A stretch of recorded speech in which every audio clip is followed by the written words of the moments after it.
بے شک نماز انسان کو بے حیائی سے روکتی ہے اور اسی طرح سے برائیوں سے بھی روکتی ہے۔ ابو محسن قراتی نے اس کے اوپر بہت پیاری بحث کی ہے کہ نماز کیسے انسان کو برائی سے روکتی ہے۔ چند ایک جواب یہ ہیں اس کے، کل بندہ حکیم نے بھی تھوڑا سا اس کی طرف اشارہ کیا تھا۔ وہ فرماتے ہیں کہ جتنی بھی برائیاں ہیں، منکر کہتے ہیں برائی کو، جس کو کہا جاتا ہے برائی کو، نہی عن المنکر، امر بالمعروف نہی عن المنکر، فروع دین میں سے ہے۔ نیکی کا حکم بھی دینا واجب ہے اور برائی سے روکنا بھی واجب ہے، اور اسی طرح سے واجب ہے جیسے نماز واجب ہے۔ جس طرح سے کیا ہے؟ نماز واجب ہے، اور شریعت مقدسہ نے جہاں پر واجبات کا حکم دیا کہ تم یہ کام انجام دو، یہ واجب انجام دو، نماز پڑھو، روزہ رکھو، حج کرو، ٹھیک ہے، کسی کے ساتھ ظلم نہ کرو، وہاں پر ان واجبات کو بچانے کے لیے اللہ نے امر بالمعروف اور نہی عن المنکر کو رکھا ہے۔ اس کو بچانے کے لیے، کیونکہ یہ دنیا جو ہے حق و باطل کی جنگ ہے، حق و باطل کا معرکہ ہے۔ شیطان نے پہلے دن سے ہی یہ قسم کھائی تھی کہ میرے اللہ، کہ میں تیرے بندوں کو گمراہ کر کے، توجہ ہے میرے دوستان، کیا کر کے رہوں گا؟ گمراہ کر کے رہوں گا، اور ان کو صراط مستقیم پر بیٹھ کر گمراہ کروں گا۔ کہاں پر بیٹھوں گا؟ صراط مستقیم۔ تو اس کا مطلب یہ ہے کہ جس طرح انسان کو سیدھے راستے کا نام دکھا کر گمراہ کیا جا سکتا ہے، دوسرے طریقے سے گمراہ کرنا مشکل ہے۔ امیر المؤمنین علیہ السلام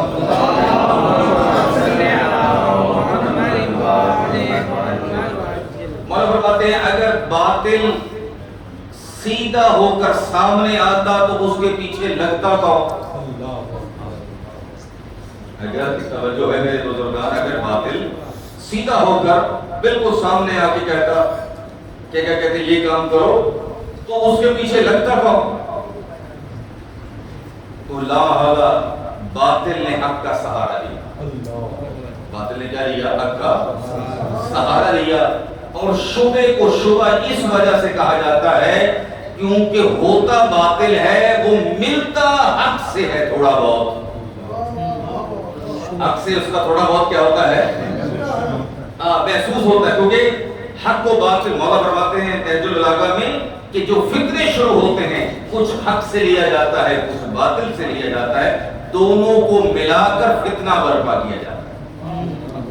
کیا کیا جاتا ہے؟ فتنے کو برپا کیا جاتا ہے۔ تو اس کے لیے لازم ہے کہ انسان کی بصارت کے ساتھ بصیرت بھی ہو، بصارت بھی ہو۔ وَجْعَلِ النُّورَ فِي بَصَرِي وَالْبَصِيرَةَ فِي دِينِي۔ ہر روز نماز مغرب کی یہ تاکیبات بھی، یہ دعا ہے معصوم کی، یا اللہ مجھے بصارت عطا فرما، اور بصارت کے بعد یہ ہے مجھے دین میں بصیرت عطا فرما۔ صلوات پڑھیے گا محمد و آل محمد۔ اور اسی لیے فرمایا کہ لا تلبسوا الحق بالباطل، کہ حق کو باطل کے ساتھ، توجہ ہے۔ قرآن کریم میں مجھے شیطان کے 3 پروگرام یاد آ رہے ہیں، وہ آپ کی خدمت کر سکو۔ صلوات پڑھیے گا محمد و آل محمد۔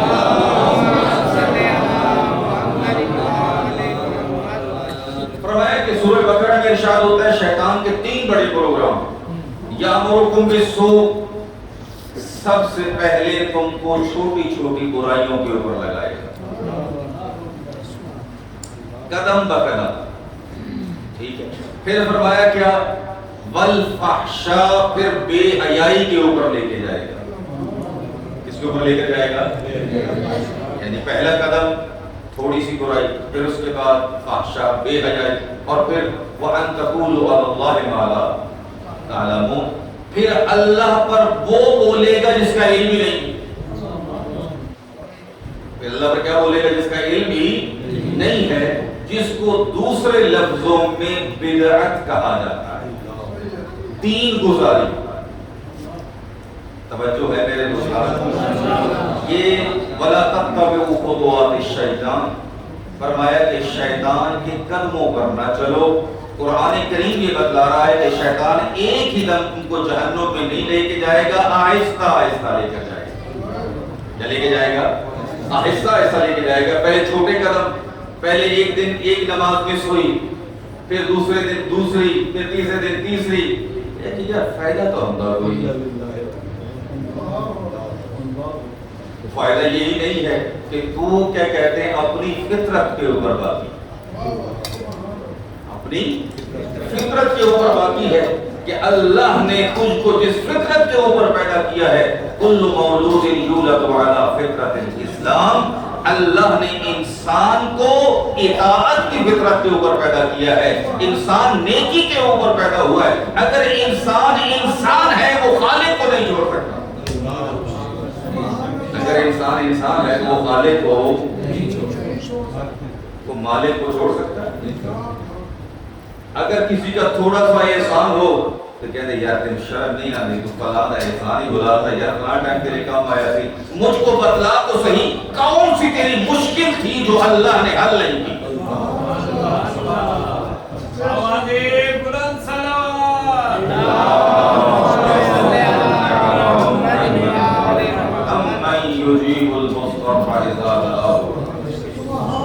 کون ہے جو مصیبتوں کو ختم کرنے والا ہے؟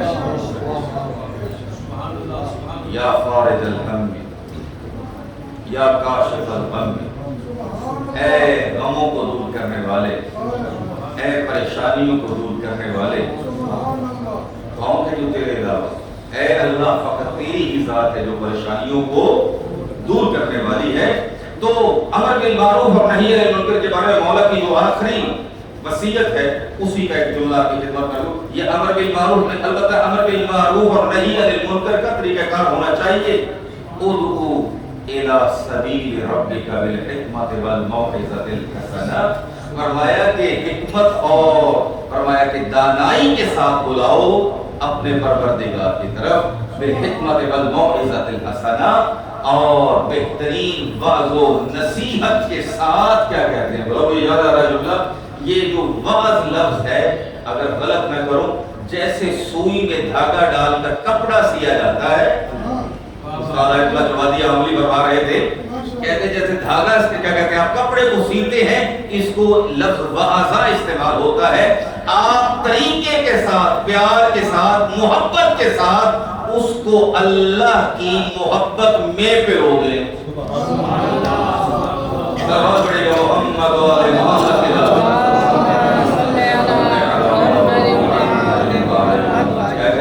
محبت الہی میں یہ آہستہ آہستہ، اور پھر اللہ نے ایسے عظیم اچھا پھر فرمایا امر بالمعروف نہی عن المنکر، اس کا پہلا راستہ یہ نہیں کہ آپ کیا کہتے ہیں وہ کریں، نہیں، بلکہ جیسے پہلے دو سے شاہ فرما رہے تھے، مجھے ان کا جملہ بالکل ٹھیک ہے اگر آغا صاحب کی طرف سے نقل کرے جاوا یوسف مدنی صاحب کی طرف سے، اور حقیقت یہی ہے آپ اسلام کی ویسی وضاحت کریں جیسے مولا علی چاہتے ہیں، تو کون ہے جو نماز سے منہ پھیرے گا؟ آپ وضاحت ویسے کریں جیسے رسول خدا چاہتے ہیں، تو پھر کون؟ فرمایا کہ رسالت مال کا ایک عمل کل بھی دل تھا کہ اس کو عرض کروں، فرمایا قرۃ عینی فی الصلاۃ، مجھ رسول کی ٹھنڈک جو ہے وہ نماز میں ہے، مجھ رسول کی ٹھنڈک کس میں ہے؟ نماز میں۔ اور فرمایا تمہاری دنیا سے مجھے چند چیزیں پسند آئی ہیں، اس میں سے ایک چیز کا نام ہے نماز۔ ایک چیز کا کیا نام ہے؟ نماز ہے۔ اور قرۃ عینی، اور جب آپ تھک جاتے تھے کیا ہوتے مضطرب ہوتے تھے کہ کب نماز کا وقت ہو، جب نماز کا وقت قریب آتا فرماتے کہ اے بلال اذن اذان دو کہ ہم سکون پائیں. ہم کیا پائیں؟ سکون پائیں. یہ اگر دیکھا جائے تو نماز سے بڑھ کر کوئی سکون. یہ کیسے نماز روکتی ہے انسان کو برائیوں سے؟ تو فرماتے جتنے بھی برائی، البتہ پھر جملہ رہ جائے گا، میں معذرت چاہتا ہوں، پچھلے دن بھی جملہ رہ جائے گا، امر بالمعروف اور نہی عن المنکر. اگر کیا کہتے ہیں کہ یہ جو آپ نے بہترین چھت بنائی ہے، ساری چیزیں بنائی ہیں، اگر اس میں سوراخ ہو جائے تو یہ عمارت باقی رہے گی؟ نہیں باقی رہے گی. کیوں؟ بارش کا پانی، گندگی داخل ہوگی اور آہستہ آہستہ اس کو کمزور کرتی جائے گی. کیا کرتی جائے گی؟ کمزور کرتی جائے گی. اچھا پھر اس کے بعد یہ ہے کہ اگر بارش نہ بھی آئے تو ریپیئرنگ کی ضرورت تو ہے نا، اس کی ریپیئرنگ کی ضرورت ہے. امر بالمعروف یعنی بار بار نیکیاں یاد دلاتے رہو، نیکیوں کا فائدہ بتاتے رہو، تو یہ اس کی ریپیئرنگ ہے. اور نہیں عن المنکر کیا ہے؟ وہاں پر گندا پانی داخل ہی نہ ہونے دو.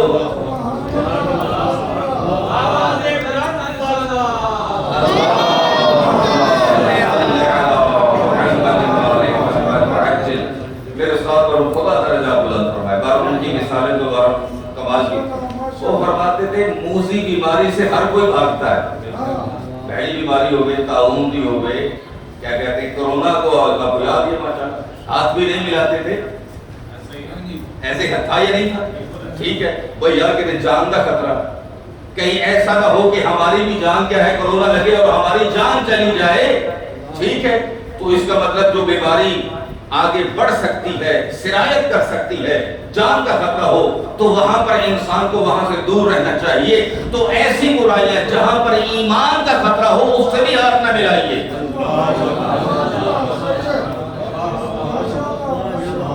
اس کو رد عمل دکھائیں. رد عمل سے مراد یہ نہیں کہ آپ لڑ پڑے. آپ کا نماز پڑھنا یہ بھی امر بالمعروف ہے، مسجد میں آنا یہ بھی امر بالمعروف ہے، اللہ اکبر کہنا یہ بھی امر بالمعروف ہے. یہ سب کا سب کیا ہے؟ امر بالمعروف ہے. آپ کا صرف چہرے کے اوپر تھوڑا سا ناراضگی کا اظہار یہ بتلا دیتا ہے کہ تیرا کام صحیح نہیں ہے. اچھا باقی اور میرے نوجوان دوست بھی بیٹھے ناراض کرے ہوئے بیٹھے، کیونکہ کچھ باتیں جوانوں کی زبان پہ ہو جائے.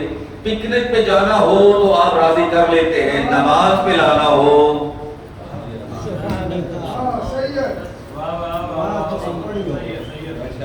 حالانکہ یہ بھی ملکوت کی سیر ہے. اگر کوئی سمجھے الصلاۃ معراج المومن، تو اس بلندی کے اوپر جا کے وہ چیزیں تجھے نظر آئیں کہ تیری نماز معراج بن جائے. تیری نماز کیا بن جائے؟ علی علیہ السلام جن کا آج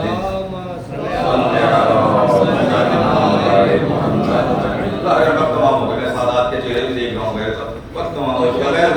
دل تو تھا کہ اس کے اوپر لے کر جاؤں، لیکن یہ کیا وجہ ہے؟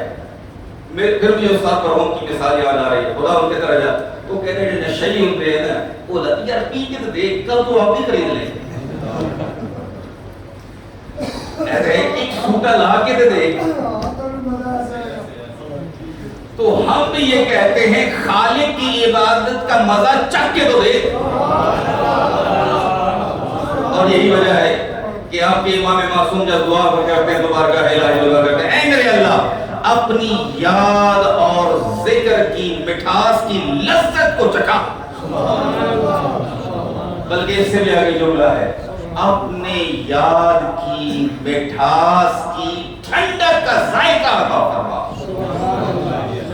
ٹھنڈک کا تیری یاد میں وہ ٹھنڈک، تیری ذکر میں وہ ٹھنڈک ہے جو کسی جگہ پر مل بھی کیا کہتے ہیں وہ لگا سکتے ہیں.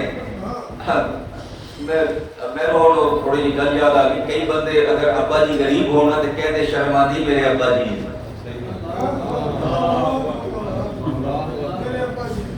آپ کی بات ہے، میں اپنے علاقے کی بات کر رہا ہوں. ٹھیک ہے تو یہ ابا جی ہیں. ٹھیک ہے اسی طریقے سے اللہ نو مولا کہندے ہو شرم آندی ہے. حالانکہ وہ تیرا اتنا رحمان اور رحیم رب ہے، کائنات کا ہر دروازہ بند ہو جاتا ہے، لیکن 24 گھنٹے پوری زندگی اگر ایک دروازہ کھلا ہے وہ تیرے پروردگار ہے، وہ تیرے پروردگار ہے۔ یہ امام سید سجاد کی جملے، سب دروازے بند ہو گئے لیکن تیرا دروازہ جو ہمیشہ یاد کرتا ہے اس سے شرم آتی ہے، جو کہتا ہے مجھ سے شرم نہ کر، نہ آؤ بلاؤ، اور کہتے ہیں حیا علی الصلاۃ۔ اور فرمایا گیا کہ میں آج کے بچوں سے کہہ رہا تھا، بچوں یہ نماز کی فضیلت کا اگر پتہ چل جائے تو لوگ آپس میں شاید قتل کے اوپر کیا ہو جائیں۔ بہت بڑا امر بالمعروف اور نہی عن المنکر ہے، جہاں پر مولا علی کی طرف آواز دیتے ہیں حیا علی الصلاۃ، آؤ نماز کی طرف، حیا علی خیر العمل، اے لوگو اگر بہترین عمل جاننا ہے تو وہ نماز ہے، حیا علی خیر العمل، آؤ نماز کی طرف، حیا علی خیر العمل۔ اور یہ بہت بڑا جہاد ہے، اس کو محراب کہا جاتا ہے، اس کو محراب، اور مولا فرماتے ہیں کہ یہ محراب جو ہے یہ حقیقت میں انسان کی وہ جنگ ہے جہاں پر انسان شیطان کے تکبر سے بچ کر جب سجدہ کرتا ہے تو اللہ کی ذات خوش ہوتی ہے، اور شیطان ناکام اور شکست کھا جاتا ہے۔ وہ چاہتا تھا سجدہ نہ ہو اور اس نے سجدہ کر دیا، وہ چاہتا تھا سجدہ نہ ہو، اس نے سجدہ کر دیا۔ اور مولا علی کی جب پاؤں میں لگا تیر، ٹھیک ہے، آپ کیا کہتے ہیں، تڑپ رہے تھے، کسی نے کہا کہ اگر نکاح سے تکلیف ہوتی تھی تو کہا کیا کریں، تو فرمایا کہ علی کو نماز پڑھنا، علی کو اب پتہ چلا کہ نماز کی لذت اور مٹھاس کیا ہے، نماز کی ٹھنڈک کیا ہے۔ قرۃ عین فی الصلاۃ، جب نماز پڑھی وہ تیر کا چھلکا جو تھا وہ نکال لیا گیا اور مولا علی کو پتہ ہی نہیں چلا۔ اور یہی ہے نماز، قرۃ عین فی الصلاۃ، اور یہی وجہ ہے کہ امیر المومنین فزت برب الکعبہ کہتے ہیں، اور علی اکبر کا بابا، علی اصغر کا بابا سب کچھ لٹا کر جب آخری سجدے میں سر تھا تو آواز بلند ہو رہی تھی، یا غیاث المستغیث، یا غیاث المستغیث، لا الہ غیرک، اے اللہ تو ہی فریاد کو پہنچنے والا ہے اور تیرے سوا کوئی معبود نہیں ہے۔ اللہم کل ولیک